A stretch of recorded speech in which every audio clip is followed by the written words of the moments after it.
Alright, so we got a bunch of news to go over today, including this one right here. That yes, Square Enix confirms it's part of the E3 2021 lineup. Could we be seeing more Outriders here in the very near future? It is looking very likely. We're going to be talking about that. Plus, will we ever see a combo system borrowed from Anthem? This is a really big discussion going on right now within the Outriders community. It's a system that I absolutely loved in Anthem and wouldn't mind seeing in Outriders. So we're going to discuss that. Plus, there's a new reason why we should see more story DLC for Outriders. Another discussion is, should we see story DLC or should we be seeing in-game DLC? Well, a lot of people want to see the story continue, so we're going to talk about that as well. So let's dive in. Hey everyone, what's happening? Open World Games here. Hope you're doing good, and let's do this.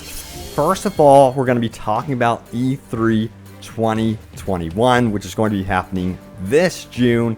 Could we be seeing more Outriders? Let's take a look at the article right now from techradar.com. They go on to say this: Square Enix president Yosuke Matsuda has confirmed that the Final Fantasy publisher will be making an appearance at the digital E3 2021 conference in June. It's unclear which games will be shown at the event, but there are some pretty likely candidates based on what we know is coming up. Now, speaking with Nakia via VGC, Matsuda said the delayed shooter Outriders, the upcoming Nier Replicant remake, and the June arrival of Final Fantasy VII Remake Intergrade are the releases he is most looking forward to this year, but that there's more to come from the company. Interesting stuff. So they reference Outriders pretty much immediately. So I personally think it's safe to say that we will be hearing from Outriders in June. Hopefully they talk more about the future of this game. First of all, of course, fixing the core issues that the game faces right now during the course of May, really nailing down the quality of life updates that this game absolutely needs, especially with the multiplayer servers and a lot of other stuff that the game is dealing with right now. So, hopefully they get that ironed out within May, and then in June we start hearing about the future of this game. Of course, they have been shy about saying that they would like to do big epic expansions for this game, but it would be cool to know certain details regarding that, what we could potentially be seeing. Will it be story DLC? Will it be in-game content? That sort of thing really matters with this game. Of course, it seems like they're also interested in doing an Outriders 2, but again, they got to get the issues nailed down first, because a lot of us are having problems with the peer-to-peer multiplayer servers right now. They are the biggest concern going forward. Now, this is an interesting discussion for sure. We're going to be talking about Anthem right now. You guys know I covered this game and it ended up being a disappointment, of course, but it did have some really amazing concepts, and I do think the core gameplay was there. Don't get me wrong, it was there. But we're going to take a look at this thread right here. It says, just a thought, Outriders should have had Anthem's combo system. This comes from Antigo Agito, 001. He says, I think it would make the combat more fun and involved, an actual combat puzzle that is satisfying to solve because the damage payoff is huge. I don't know, just a thought. Here's a link to the combo system if you guys aren't familiar. Yeah, if you aren't familiar with the combo system in Anthem, basically what you had is you had like powers that were called primers. You would attack an enemy, it would prime that enemy, and then you would like throw a grenade, which would be your detonator, and that would set off a massive combo. And you could do this in tandem with your teammates. That was the big crucial thing, is teaming up, working on your combos, making sure you had someone priming all the enemies and someone detonating them. And that was so much fun and incredibly rewarding. And I think it would be really cool to see something similar in Outriders for sure. But let's see what you guys had to say about that here out in the community. We have Chaotic Azul, who says, loved Anthem's combo system. The flight and combat were spot on. The story, in-game, and loot were lackluster. Fatty D17 says, definitely agree. The gameplay in it was so fun. Too bad there wasn't anything else to complement it. This is why I personally think Anthem Next still should have been a thing. To think that EA gave up on that so quickly is just mind-boggling to me. I personally think they should have put some more time and resources into Anthem Next to give it another shot, considering the replies here. But I guess Outriders is going to try to take that throne, so to speak, from Anthem. Now, let me know what you guys make of that. Would you like to see a combo system introduced into Outriders Sound Off? Now, of course, one of the biggest problems with the game right now is the multiplayer servers, and it's a big issue and big discussion out on the community subreddit for Outriders. Here's FrostKing907 who says, if people can fly, Square Enix is going to insist on this being a peer-to-peer multiplayer game. Well, then let's talk about some realistic quality of life changes needed. It says, fine, you're cool with the network framework as it is and have no intention or interest in re-engineering the wheel when it comes to multiplayer. I get it. It's not like you can just flip a magical switch and roll over to dedicated servers. That being said, this game is utter and desperate need of quality of life streamlining Passover. I totally agree. Let's zoom this in so you guys see it a little bit better. It says, if we're stuck with the peer-to-peer framework, you folks at People Can Fly need to give serious consideration to allowing us to see and choose who we're joining along with the ping and what challenge tier is selected. You know, Battlefield is pretty much famous for having those lists, you know, where you can find out the specific game you want to go into. That might be a really good answer right now for Outriders. It says, so very much of our negative experiences could be alleviated if you would allow us some agency in choosing who we're matchmaking with to choose for optimal connectivity and content. This game, in its current state and lack of discernible means to prevent us from accidentally connecting to a person and lagging out or getting stuck during a challenge tier or mission we don't want to necessarily do, is pretty damn rough. I genuinely feel this feature would appease a lot of the player base moving forward. Cheers. Yeah, I think this would be a really cool answer, of course. And honestly, if people did hear that they did have like a server browser, that's the word I'm looking for, a server browser, I think a lot of people would come back. You know, this game, I think the main platform from this game, they haven't revealed any like specific numbers with the platforms, but I think it's safe to say that's PC, much like Cyberpunk saw that. But yeah, a server browser would be really cool, of course, for all platforms. Don't get me wrong. But maybe they could introduce some sort of test server for, you know, people that want to help out make this game a better game, because a lot of games do that.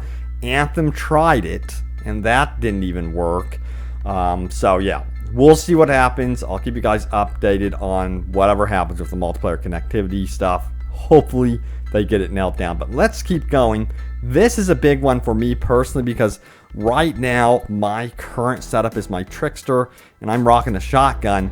And Indie DC3 says, I'm going to make this short and sweet. Shotguns need to have more ammo. It says, if you don't run a round build or use mods that replenish ammo, you're kind of screwed when it comes to shotguns. I feel like pump shotguns need around 100-ish rounds, and auto shotguns need upwards of 120 to 150 rounds. 1,000 upvotes. A lot of agreement with this one, and I am one of the, you know, community members, I guess you would say, that's saying yes, this has to be done. It should be in like an upcoming update. I want to see more reserve ammo for the shotguns. Now we have some replies. We have Billy here who says, totally agree. I made a post on this last week and everyone just downvoted me saying I needed to sacrifice mod slots for ammo regen if I want to use shotguns.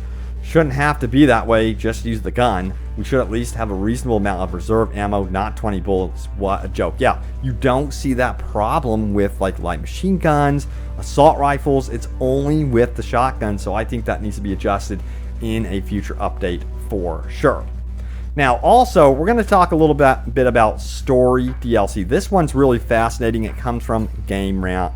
It says this: Outriders, the case for story DLC.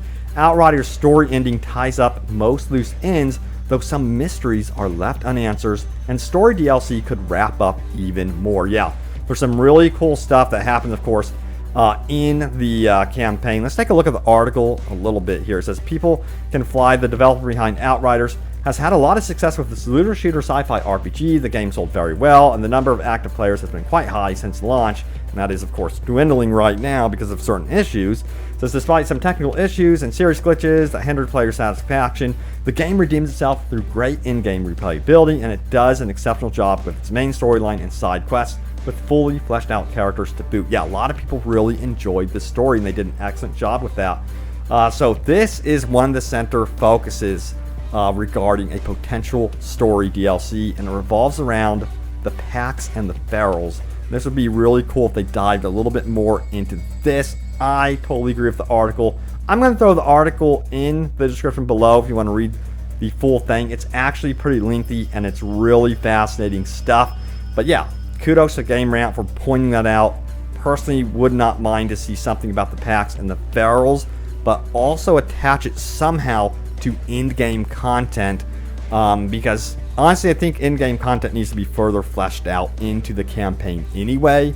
A lot of you guys also mentioned like the potential of seeing like new game plus, like detailed new game plus options for replaying the campaign at level 50, making it more difficult, that sort of thing. I think that would be really cool to see as well, since so many of us really enjoyed the campaign, and also there were like really cool boss battles, iconic moments that did happen, and it would be really cool to revisit them in different ways. Alright, now it's time to go over your top comments. Remember to leave a comment down below. It could end up right here in a future video. So let's do this. My last video was called The Following. It says, Dev team reveals huge plans up until 2024, new action RPG under GTA 5 publisher, and more. Let me just say this. You guys seem like you want more about what's going on with fixes and updating Outriders. You do not want to hear about the future at all until this game right here, the game you either spent $60 for or you're on Xbox Game Pass, whatever. You want to hear that this game is fixed, ready to go, and you want to hear about new content, and I don't blame you. So hopefully that gets done, of course. But it is interesting to discuss also what People Can Fly is working on in the future. They're thinking about 2024 long-term stuff, and they're actually working with Take-Two. Of course, they published GTA 5. I'm extremely curious about this action RPG that they're currently working on. Let's see what you guys had to say about this. Obsidian ShadowX says they can talk about the future all they want. I'm more interested in what they are actually going to do. Yeah. Exactly. So they have a bunch of companies working together all around the world on these 2 AAA titles right now. Now, it's going to be interesting to see if they go straight into an Outriders 2 at this point, or if they really back up support for Outriders, you know, with an expansion. I think it would be smart right now to do a big expansion for Outriders and see how it goes. And then perhaps only then think about, you know, an Outriders 2. It sounds like they are actually interested in Outriders 2. All right. Let's see what Kronos had to say. He says this: I think when someone kicks at the drop pod, their loot disappears and they would get nothing also. George says, unlock characters and item restoration needs to be all they are working on right now. Exactly. So they have a team dedicated to fixing bugs, and they have a team dedicated to DLC, and then they have these other teams dedicated to like 2 AAA games. So they're thinking like expand. My biggest worry about expanding this quickly, I've seen it happen before. Man, I really hope that they don't overexpand too quickly and, you know, bite off more than they can chew. So let's hope that doesn't happen, because I personally do want to see Outriders around for a long time. That's just my personal opinion. I personally love the game, and despite its issues, so we'll see what happens. But thank you all so much for watching. We have this one right here from True Soldier. He says, love the updates you provide on daily. I can barely keep up sometimes for the class tree. I wish we can add or remove class points instead of just resting the entire tree. Yeah, I hear ya. That would be cool, but they want you to have a reason, I think, to replay the game. Experiment, try different things. So yeah, maybe there could be like some sort of mod in the future where someone can mod the game and do that, but I don't know. Who knows? But thank you for watching. Stay tuned for more, and I will see you all next time. Take care.